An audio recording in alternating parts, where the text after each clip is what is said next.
Over the years, India has been grappling with chronic energy shortage. India's electricity consumption in the domestic and agriculture sectors have risen at a much faster pace as compared to the other sectors. To tackle the lack of basic access of electricity, the new government plans to provide uninterrupted power supply to each Indian household by the year 2022.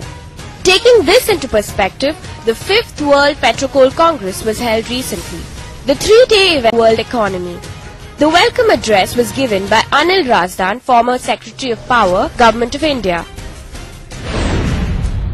The economic scenario is undergoing very turbulent times at the moment. The oil sector, which had seen the shale revolution, has led to a tremendous turbulence in the prices of oil. Nobody would have imagined that the price of oil would fall to half its value in such a short time. Coal, luckily, is a steady source, and gas, a much cleaner fuel, is expected to become a little more affordable in the times to come. We are assembled here in a large Asian country, and we realize that almost 80 to 85% of our oil needs are dependent on foreign sources. We are hopefully moving to a new era, but the new era will not come in unless the cleaner fuel or the cleaner energy technologies are available to developing countries at an affordable cost, so that they adopt those technologies and are able to move to a cleaner future at a time when they are establishing their energy industries. This was followed by several industry stalwarts giving their views on the power sector. Now, if I may please call upon Dr. F. Ashraki, Chairman, Facts Global Energy, to continue the welcome address. In the past, we've had cycles. Every 5-7 years, cycle up, cycle down. This one, it is not a cycle, in our view, is a structural change. Structural changes happen every 30-40 years, and they define the next group of cycles. We still will have cycles, but from a different base. The structure would be very, very different. This government, upon taking power, took very brave steps on reforming the oil prices by removing the subsidies, and we are hoping that some reform program on the gas side takes place too. Moving ahead, I would like to call upon Mr. G.C. Chaturvedi, former Secretary, Government of India, for the special address. We all know that for growth we need energy, and for energy we need a kind of a security, which means availability, accessibility and affordability. Availability may be domestic or from outside. Accessibility also the same. It should be accessible to us, and affordability means the right price. In brief, I would say that since this conference relates to enhancing production and productivity, subscribe to the view that yes, we have to keep enhancing our exploration efforts, enhancing our production from the current fields, enhancing production in the natural gas sector too, and at the same time keep looking for good energy assets outside, both for crude and gas. If I may please request Mr. S.K. Srivastava, former Secretary, Ministry of Coal, Government of India, please be here for the special address. One has been following the developments which have been taking place in the coal sector as well as in the energy sector. And what one has gone through from June 2012 to October 2014, one can definitely say that there appears to be a very strong element of positivity with regard to coal. Having said this, An energy security is supposed to be premised on the basic natural endowments of the country. And India, in a way, is blessed with vast resources of coal reserves. And therefore, in order to follow a path of high economic growth, while we may lay a stress a lot on renewables, but there is no substitute and there should not be a substitute, coal will have to have the predominant position with regard to the economic growth of the country over at least the next 20 to 30 years, if not beyond. The chief guest on the first day of the event was Dharmendra Pradhan, Union Minister of Petroleum and Natural Gas, Government of India. If you look at Indian scenario, our dependency on crude oil imports has kept growing, and we are now importing around 78% of our crude oil requirement. The drastic fall in global crude oil price to about 50 barrel has mixed implications for India.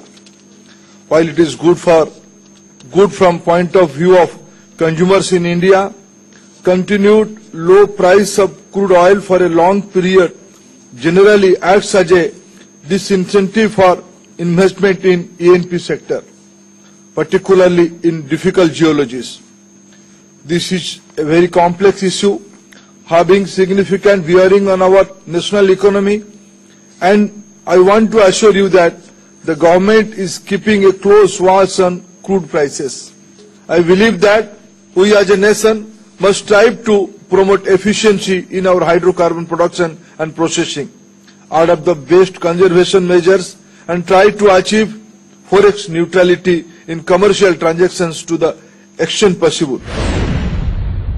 I would like to request Dr. Anil K. Garg, President World Petrocoal Congress 2015, to share his vote of thanks.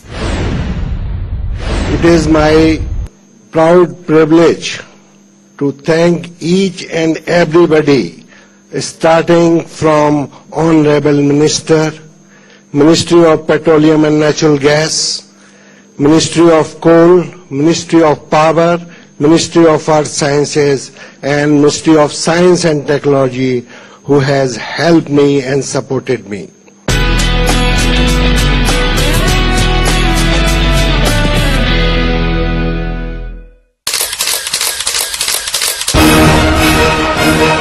The United States stock market is rigged to benefit a group of insiders that have made tens of billions of dollars exploiting computerized trading. Who are the victims? Everybody who has an investment in the stock market. And this is all being done by computers. It's too fast to be done by humans. The insiders are able to move faster than you. They're able to see your order, front run your order. One of the most sophisticated hedge funds in the world was also having the same problem. This is the recycled orchestra of Katyura. The violins are fashioned from oven trays, the cellos from oil barrels, the saxophones and trumpets are made from old drain pipes, the guitar from dessert tins.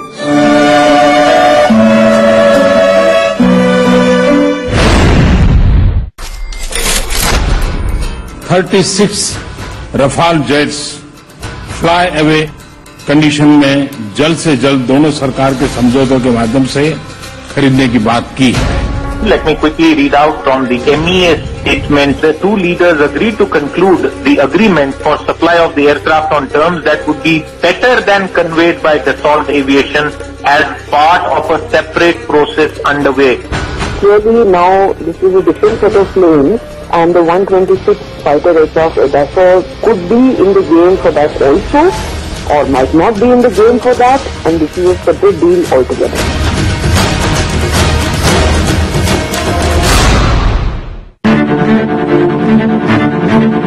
Get your holistic view of the day's trading. The highs and the lows. And the day's most significant stories. We are seeing that subdued reaction in stocks. Keeping an eye on every aspect that drives market. Get all that you need to know as the trading day comes to a close.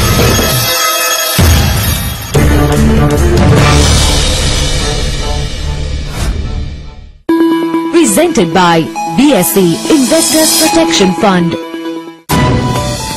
This week on Wealth Manager, finally EMIs get cheaper. Biggest banks cut base rates. If your fixed rate is above 10.5% for a home loan, then it absolutely makes sense to shift to a floating rate. The UTI Pharma and Healthcare Fund delivered 75% in FY15. We'll get you investment strategies from the fund manager. You probably won't get a chance like this for a long time. And your entry point matters. And your car insurance just got more expensive. How much more premium will you have to pay? The overall impact on the individual will not be that visible unless he is having only a third-party insurance. Find out on Wealth Manager only on Bloomberg TV India.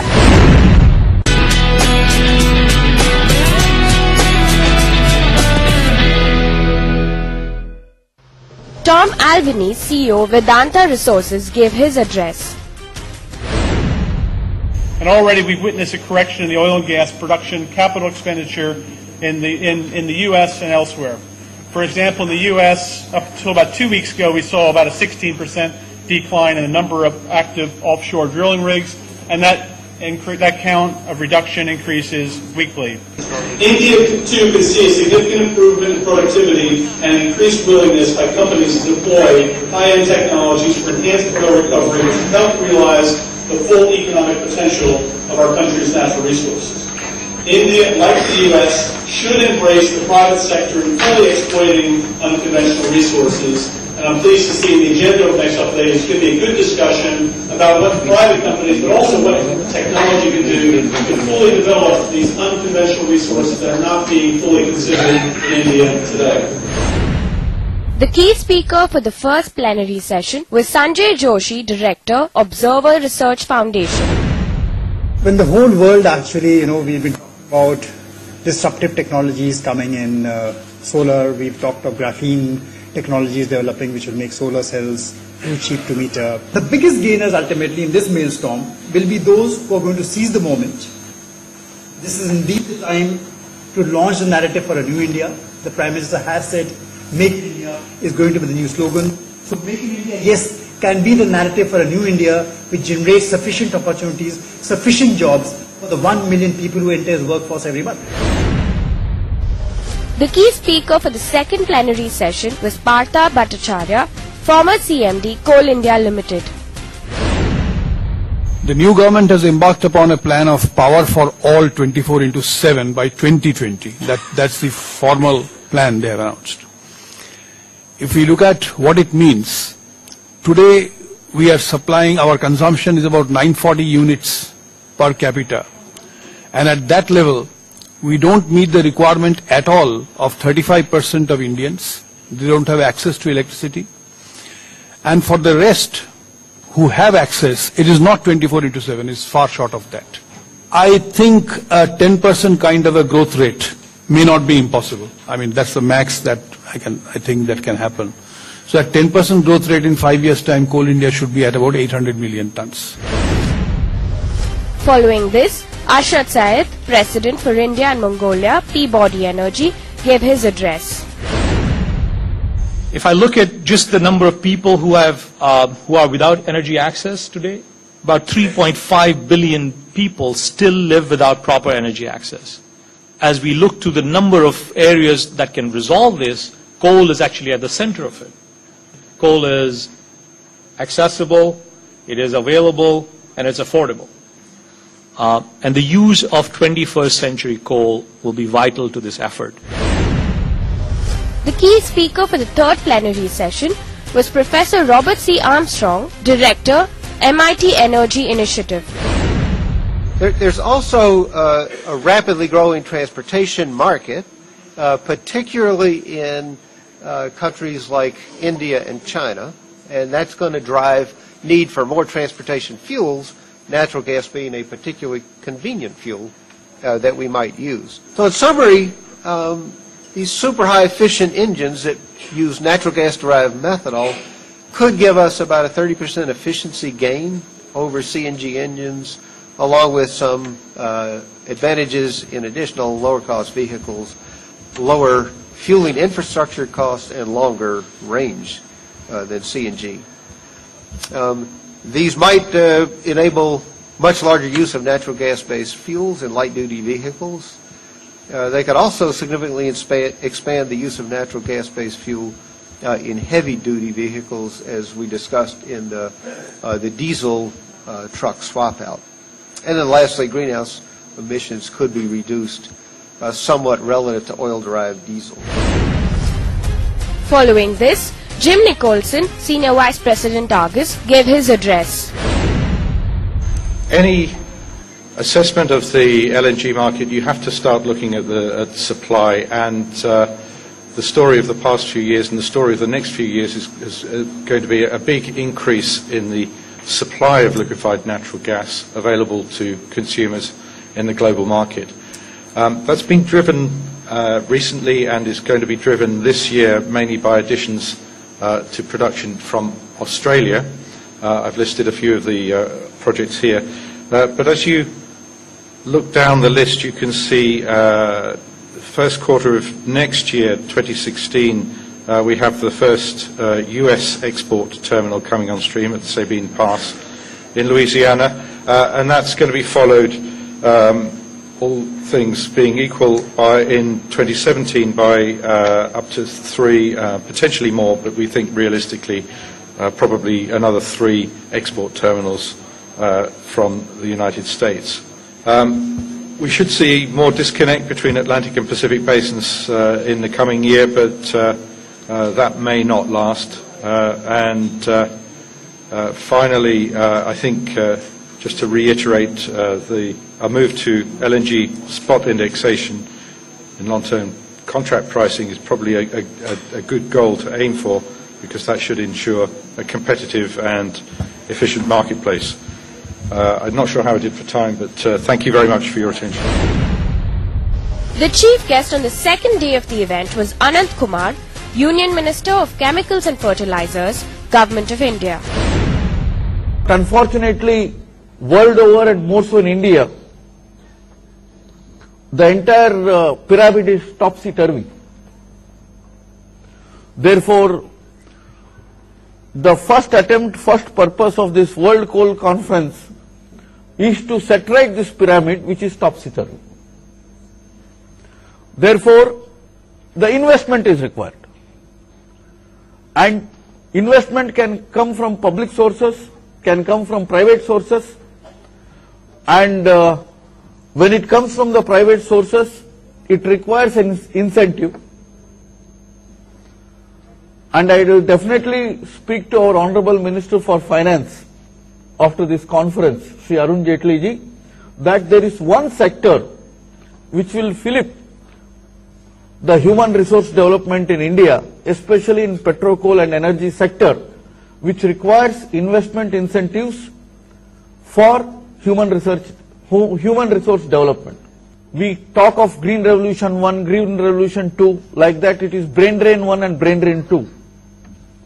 To stop Brain Drain 2, to stop Tech Drain 2, the only solution is make in India and make it happen in India, here only, so that our youngsters, our youth, our talent, our merit, our innovation, our scientific research, they stay put here and generate wealth for the country. Thank you, my dear friends.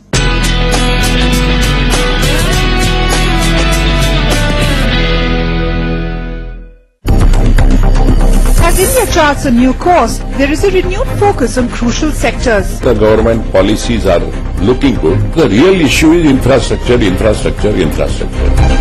What would your advice be to the government to make in India really happen? All that it takes is now do honest implementation, build infrastructure to support it, and get the funding from abroad, because our own funding is not going to do it. Catch the head of India's largest engineering company, Larsen & Toubro, on Inside India's best-known companies at these times only on Bloomberg TV India. Presented by Accenture. High performance delivered.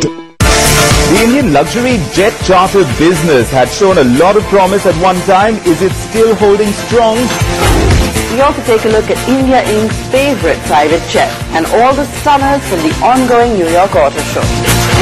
Recently, we've heard Snapfield strike a deal with West Coast Marine to sell yachts online. Would you actually go shopping online for yachts? The e-commerce market in the world today, that's the only way to go forward. Also an exclusive review of the ThinkPad X1 Carbon.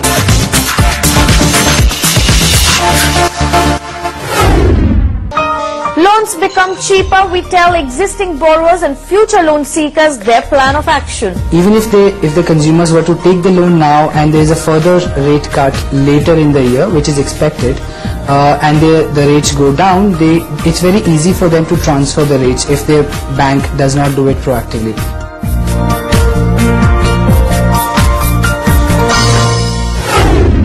Presented by BSE Investors Protection Fund. Stocks that have really fallen. RBI has had a losing start. Lots of markets are looking inflation is the most crucial reality and expectation. Stories making headlines, moving markets. Catch the midday wrap of all the things that you need to know.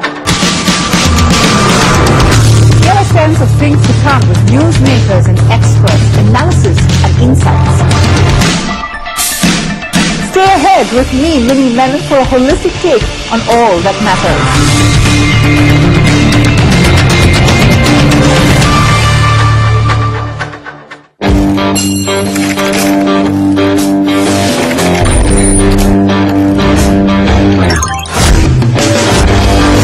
Is digital India of the manner in which your government has conceived it? Government has used to raise tax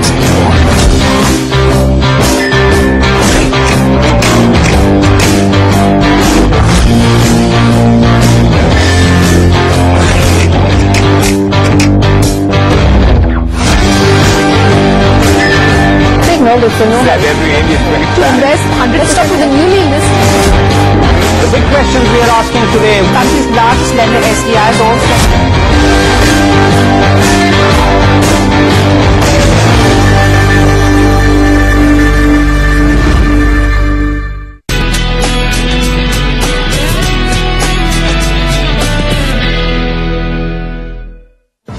The event also saw several awards being given away to honor members of petroleum, coal and gas sectors. The first category, Energy and Environment Foundation Global Excellence Awards 2015, was given away by the chief guest, Dharmendra Pradhan.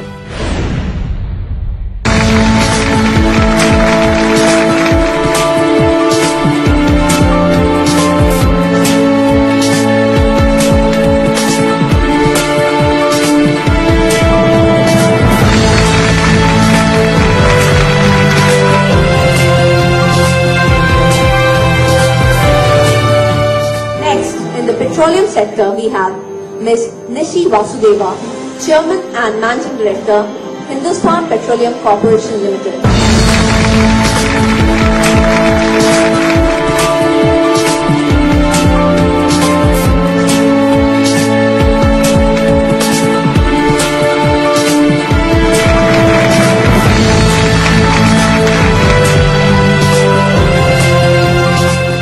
Moving ahead, Mr. Kuldeep Chandra, former Executive Director, Oil and Natural Gas Corporation Limited.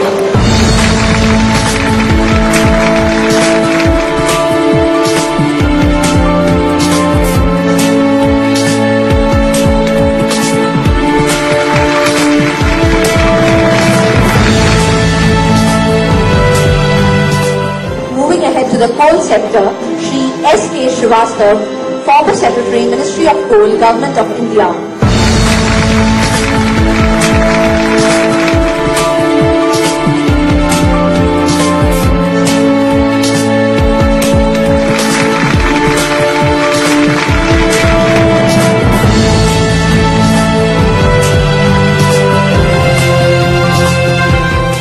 Continuing with the coal sector, we have Mr. Gregory Boyce, Chairman and CEO, Peabody Energy. Peabody Energy is the world's largest private sector coal company and a global leader in sustainable mining and clean coal solutions. The company serves metallurgical and thermal coal customers in nearly 25 countries on 6 continents. Energy and Environment Foundation in recognition of its outstanding contribution in coal sector. And last but not the least, certainly, moving on to the gas sector, Professor Robert C. Armstrong, Director, MIT Energy Initiative.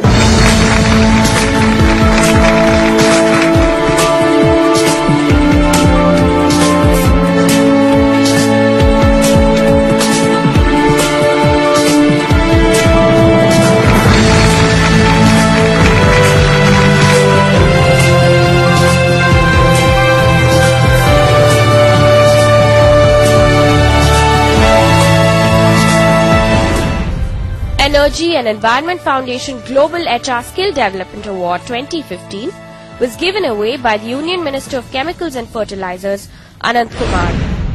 The Honorable Minister will be giving away the Gold Award to Petronet LNG.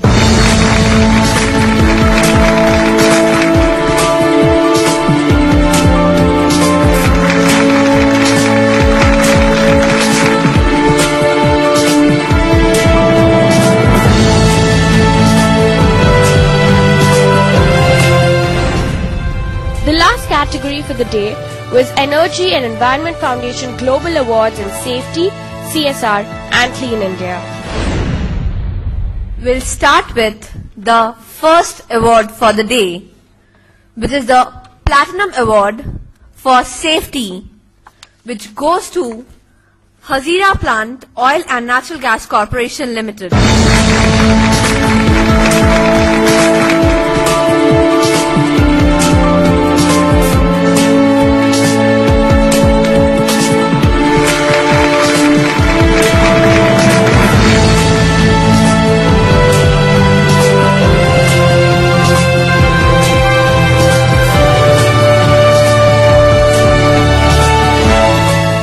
The second award for the day is the Gold Award for Safety, which goes to Well Stimulation Services Oil and Natural Gas Corporation Limited.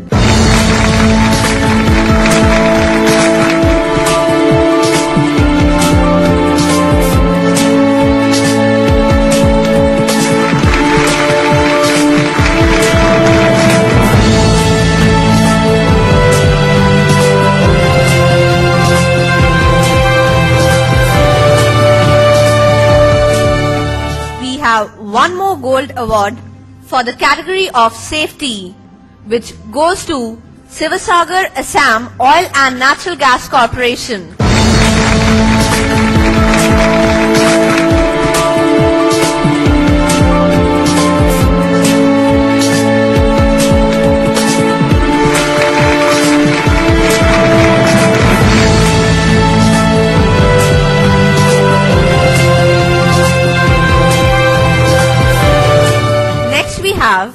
Is the Platinum Award for Clean India, which goes to Bhushan Steel Limited.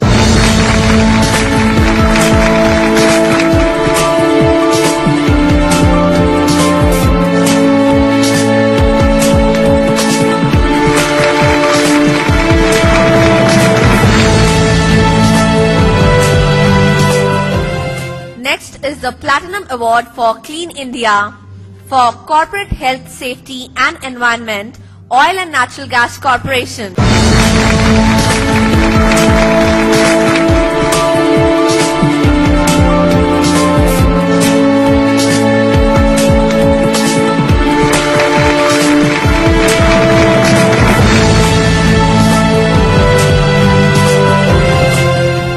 That brings us to the last award for the day, is the Platinum Award for the CSR category, which goes to Petronet LNG Limited.